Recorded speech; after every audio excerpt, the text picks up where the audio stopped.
Europe 1, 8h37. Europe 1. Benjamin Pétrovert.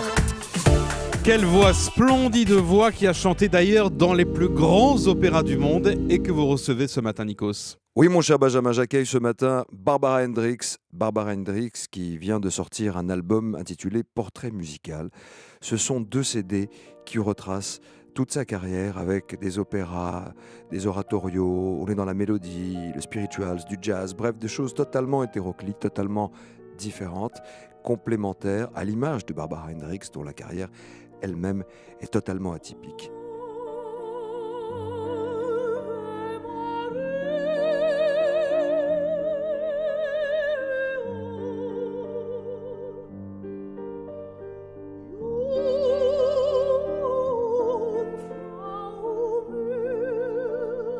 Bonjour Barbara. Bonjour. Je parlais de ce CD qui retrace des moments importants de votre carrière.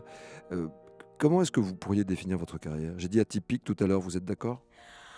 Moi, je crois que, comme vous avez dit, c'est un portrait de moi, ma carrière, ma curiosité pour différents styles de musique.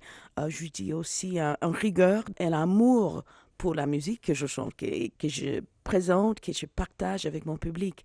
Dans ces disques, il y a quelque chose dedans qui n'a jamais sorti, qui est le 4e mouvement de 9e symphonie de Beethoven, que j'avais chanté dans mon premier contact, en effet, avec Herbert von Karajan.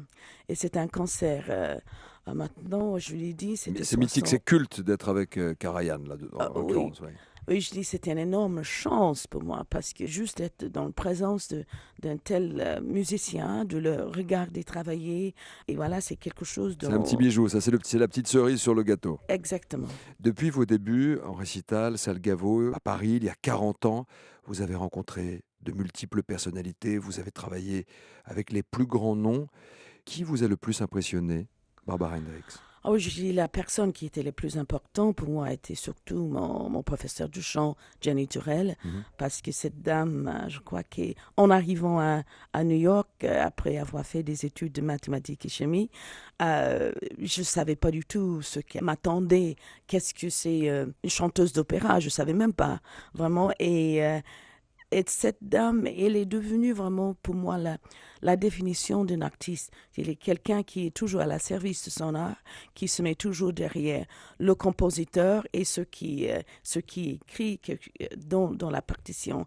Et c'était pour moi un exemple que j'avais envie de suivre jusqu'à aujourd'hui aussi. Moi, je suis toujours en train d'apprendre de nouveaux répertoires. Avec le répertoire que j'ai, moi, je peux chanter encore 40 ans sans jamais apprendre quelque chose de nouveau. Mais moi, j'ai besoin de travailler, j'ai besoin d'apprendre d'autres styles, aussi d'être avec les jeunes musiciens. J'adore ça. Vous pourriez aller dans des registres que vous ne connaissez pas musicalement ? Oui, mais je ne peux pas aller dans un registre qui ne me touche pas moi-même d'abord. Je peux essayer, je ne peux pas dire que je peux réussir tout, mais je ne peux pas aller vers quelque chose qui ne me touche pas d'abord. Barbara Hendricks, quand on est une artiste comme vous, avec toute cette expérience, avec tout ce vécu, comment est-ce qu'on peut définir le métier de cantatrice ? C'est un métier de sacrifice, de solitude, ou au contraire, c'est un métier de joie et de partage ? Pour moi, c'était de travail d'abord, mais énormément de joie. Et ce partage, c'est ce qui est quelque chose de magique, parce que chaque soir, chaque concert, c'est unique. Oui. Et la relation avec le public est unique.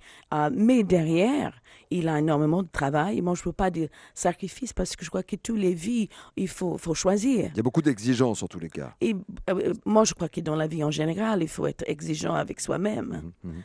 Vous êtes également très engagée dans l'humanitaire, puisque vous êtes ambassadrice du Haut Commissariat aux réfugiés. Quelle est la cause aujourd'hui qui vous semble la plus inquiétante ? Quelle sonnette d'alarme doit-on tirer aujourd'hui pour sensibiliser les opinions publiques ? Oui, on a un embarras de choix, comme on peut dire. Malheureusement, mais ce qui, j'aimerais rappeler à tout le monde que le 21 juin, c'est la journée internationale des réfugiés. C'est le moment, pour moi, je le pense des réfugiés tous les jours, mais là, un moment où tout le monde peut se mobiliser et d'aider une réfugiée quelque part, parce que les conflits deviennent plus compliqués, les situations des réfugiés qui sont 80% femmes et enfants, c'est plus en plus difficile, mais il faut juste continuer de lutter, mettre un pas devant l'autre et continuer de lutter pour les droits humains de tout le monde. Alors on voit bien qu'il y a des tensions géopolitiques, il y a des changements Oui. dans les cartes politiques des pays voisins ou des pays qu'on connaissait en paix ou des dictatures qui sont tombées et d'autres fléaux qui ont été libérés. Est-ce que la crise qui chapeaute un petit peu tout ça et qui nous touche également, nous, en Occident, peut changer la donne et créer des réfugiés dans notre propre continent ? Oui, la crise et les conflits, c'est exactement ça qui crée des réfugiés en général. Mais je vois aussi qu'on a une possibilité avec les crises de changer peut-être un trajet que nous, dans nos pays, sont en train de faire. Et je crois que ça commence à changer un peu et je trouve ça très important parce que on peut dire que ce qui se passait avec la crise qui a commencé avec les banquiers qui gagnent des sommes tellement de l'argent qu'ils ne peuvent jamais le dépenser, même à la fin de 5 vies, et les gens qui meurent de faim, il faut changer ça. Barbara Hendricks, est-ce que vous suivez l'actualité politique aux États-Unis ? Oh oui, bien sûr. On est en campagne électorale. Ouais. Vous avez soutenu Obama lors des dernières élections ? Non, parce que moi, je suis soutenue, mais je ne peux pas faire... Vous ne pouvez pas prendre position. Oui, je ne peux pas prendre position parce que je suis citoyenne suédoise, mais bon, j'ai mon mot à dire et moi, je crois que là, je ne peux pas vraiment expliquer vraiment la joie, l'émotion que j'ai sentie à l'élection d'Obama. Entre les choix, bien sûr, je le soutiens parce que je trouve qu'il a... c'est un monsieur d'une qualité extraordinaire. Une éthique qui vous est propre. Exactement. Alors, vous êtes suédoise, mais votre cœur également est français. La Suisse est un pays important pour vous. Oui. Vous êtes américaine d'origine. Vous êtes quoi, Barbara Hendricks, à la fin ? Je suis citoyenne du monde et ma voix est mon passeport. Votre voix est votre passeport. Oui. C'est la meilleure immunité diplomatique, finalement, la voix. Oui, je crois. Merci d'avoir été notre invitée ce matin, Barbara Hendricks, sur Europe 1. Je rappelle la sortie de votre CD, Portrait musical, qui retrace des moments forts de votre vie avec des petits bijoux, des inédits. Et vous serez notamment en concert à l'Olympia le 17 juin. Vous chanterez quoi ? Je chante 4 airs de Les Noces des Figaro, de 3 personnages différents, de Cherubino, de la Comtesse et de Suzanne. Paris vous attend et également vous redécouvre une fois de plus avec ces 2 CD, Portrait musical, tous ces styles, votre vie, votre parcours, votre éthique musicale et artistique. Merci Barbara Hendricks. Merci à vous, au revoir. Bonne journée, au revoir.